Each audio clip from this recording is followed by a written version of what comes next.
C'est pas ma voiture, non, j'aurais bien aimé, mais non. Les pieds sur terre en compagnie de Jean-François, on va parler de Je sais pas si on l'aurait aimé celle-là. Oui, parce qu'avec le bruit qu'elle fait, à mon avis, ça pollue. Hein. Ouais, Serge, c'était le problème, c'est qu'avec les voitures électriques, on les entend pas. Donc c'est pas radiophonique de faire entendre une voiture électrique, on n'entendrait rien. Alors là, en ce moment, vous entendez une voiture électrique. Voilà. Et là, il y a rien. Il y a rien. Jean-François, bonjour. Bonjour à vous. Alors, on va inaugurer une nouvelle formule des pieds sur terre, une sorte de journal de l'environnement, avec un sujet principal et plusieurs petites brèves histoires d'être bien informé sur l'actualité de l'environnement. Et votre sujet principal ce matin, évidemment, ce sont les voitures, on vient d'en parler, mais c'est une formule assez originale que le président Macron a proposée, une formule pour acquérir une voiture électrique, c'est bien ça? C'est ce qui semble être la mesure phare de Macron 2. Macron 2. Le retour. Deuxième formule du mandat d'Emmanuel Macron, favoriser la possibilité de diminuer très fortement les gaz à effet de serre. Ouais. Donc un programme plus environnemental que le premier mandat, avec des mesures très pratiques. Vous savez, Léa, moi je suis très attaché à l'idée qu'un autre monde est possible, que ça doit pas être théorique, que ça doit être très pratique, qu'une révolution dans les modes de consommation, de circulation sera déterminante pour arriver aux objectifs de l'accord de Paris et aux différentes COP qui se sont succédées depuis une vingtaine d'années.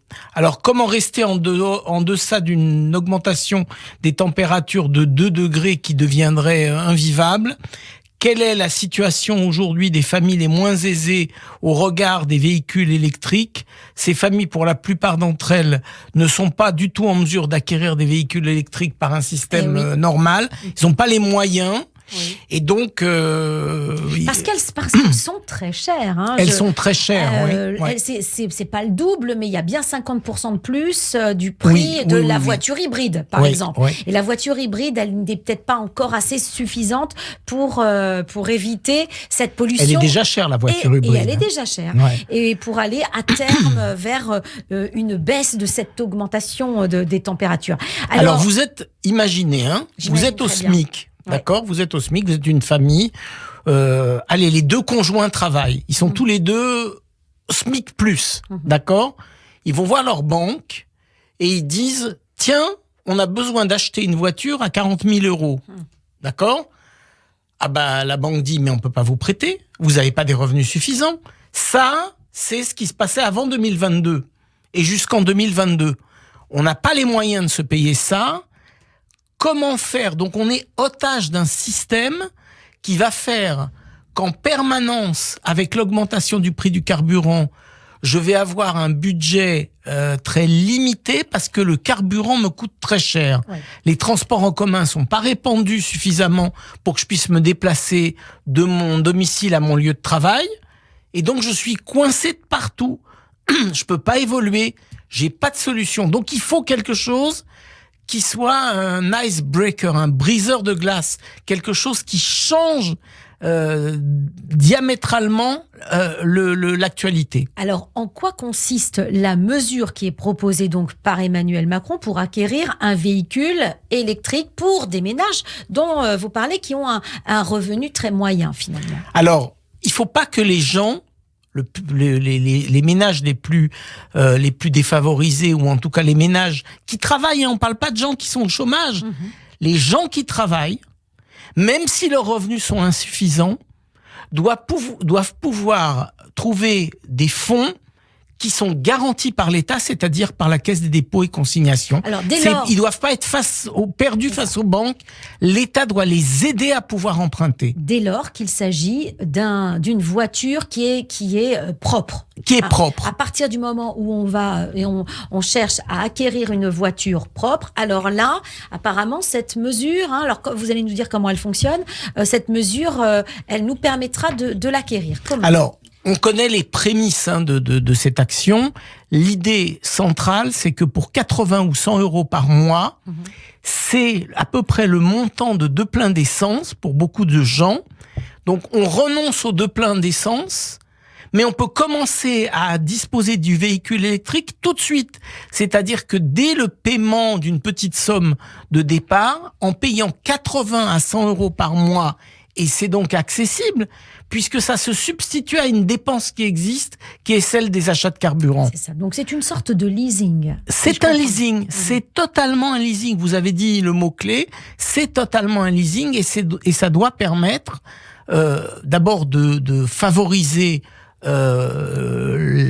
l'appel massif à cette mesure par beaucoup de familles, ce qui veut dire en amont que les chaînes de fabrication suivent le mouvement et mettent sur le marché de plus en plus de véhicules électriques. Alors la différence, parce que le leasing existe, on pourrait ne le faire qu'avec la marque de voiture, mais en quoi l'État là va être une aide pour le concitoyen? En quoi la caisse il est le garant. Il est le garant. Il n'y a pas besoin, ces familles, si elles n'ont pas de moyens, on va leur demander d'avoir des gens qui se portent garants. Oui. C'est possible d'emprunter en ayant des garants riches bonjour tonton, t'as beaucoup d'argent, est-ce que tu peux être mon garant? Est-ce que tu peux faire au cas où mes moyens financiers, je perdrais mon job demain, mes moyens financiers ne me permettraient plus de payer le leasing, est-ce que tu es là en renfort? Il n'y a plus besoin de tout ça. Le garant, c'est la Caisse des dépôts et consignations. C'est l'argent de l'État. C'est l'argent qui est accumulé au fil des années par la Caisse des dépôts et consignations. C'est pas mal comme mesure à étudier pour. Et on la suivra dans notre émission, absolument. Voir comment ça évolue et qu'est-ce qui sera nouveau dans les mois qui viennent. Bien. Alors on va passer aux brèves dans ce nouveau journal de l'environnement. Les quelques brèves où il est question évidemment d'environnement. Ce matin, vous allez nous parler de l'Union européenne et de sa feuille de route face à diverses substances toxiques. Alors, c'est quelque chose de nouveau. C'est révolutionnaire. C'est après plusieurs reports, notamment dû au lobby de l'industrie. La Commission européenne a publié ce lundi 25 avril une feuille de route qui permet d'éliminer systématiquement toutes les substances dangereuses, et ce sera fait à l'horizon 2030. Alors, les premières mesures commencent, elles seront progressives, mais on va parler de choses très sympathiques, les phtalates, les bisphénols, le PVC, les parabènes, l'éther de glycol, les retardateurs de flamme bromés, les composés perfluorés, ce qui s'appelle les PFAS, il y en a que je connais pas. Ces polluants du quotidien sont partout, les jouets, les biberons, les tétines, emballages alimentaires, vêtements, meubles, appareils électroniques, cosmétiques, peintures, produits d'entretien. Au total, plusieurs milliers de produits toxiques sortiront de nos vies quotidiennes et c'est une mesure qu'on doit saluer. Ça, c'est important. Donc, c'est une mesure qui va s'imposer aux fabricants, aux constructeurs, c'est-à-dire que petit à petit, les objets vont changer. Les objets vont devenir propres quelque part. Oui. Les objets vont devenir propres. On va éliminer toutes ces sources. Valable en Europe. Ce sera une mesure qui sera imposée aux 27 partenaires européens. Il n'y aura plus aucun pays qui pourra... imaginons quand même qu'il y a encore des saloperies dans les tétines des biberons des enfants. Ça veut dire que les enfants têtent des trucs polluants dès leur naissance. C'est une folie absolue. Pire encore, lorsqu'on chauffe ces objets et les biberons ils se mélangent avec les liquides que les enfants consomment.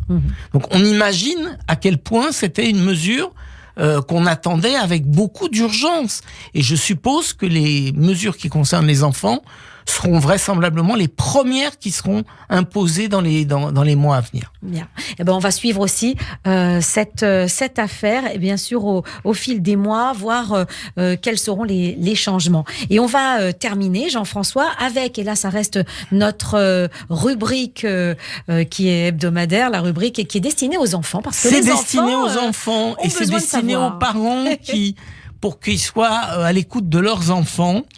Alors, Jérôme Delafosse, célèbre chef d'expédition d'Energy Observer, qu'on a eu à ce micro il y a quelques années, il annonce que les anciens et les nouveaux épisodes des nouveaux explorateurs sont désormais disponibles sur MyCanal. Alors, c'est très important que les enfants aient envie de voir ces nouveaux explorateurs. ça peut créer des vocations aux papas, aux mamans, aux papis, aux mamies, aux tontons et aux tatas qui sont pendant les vacances en garde, aux nounous qui sont en garde des enfants. Laissez-les voir, laissez-leur découvrir ces nouveaux explorateurs parce que ça va créer des belles vocations. Ça fait rêver. Et ça fait rêver. On rappelle en 2 mots Energy Observer. C'est ce bateau aux énergies renouvelables qui a fait le tour du monde et qui est l'ambassadeur du développement durable pour la France. Et qui ne pas plus et pas moins. Et qui ne fait pas que le tour du monde. Il s'arrête à certains ports et puis il fait découvrir. Et il va à la rencontre. Il fait découvrir les éléments les plus performants en matière de développement durable dans tous les pays de rencontre. Et il est un formidable ambassadeur du développement durable à travers la planète. Et c'est notamment Energy Observer qui a été le tout premier à tester la production et l'utilisation d'hydrogène, qui sera apparemment l'une des mesures les plus importantes pour faire progresser la planète dans les mois et les années à venir. Et on se souvient, ce bateau sur la Méditerranée s'était même arrêté en Israël pour aller à la rencontre des Israéliens. Très belle émission. On l'avait vu, cette émission. Peut-être qu'on peut la retrouver également. Elle sera aussi évidemment en replay. Merci infiniment Jean-François pour ce journal de l'environnement. On se retrouve la semaine prochaine. Avec un Toujours grand plaisir. Plus propre. Toujours plus propre. Monsieur Propre.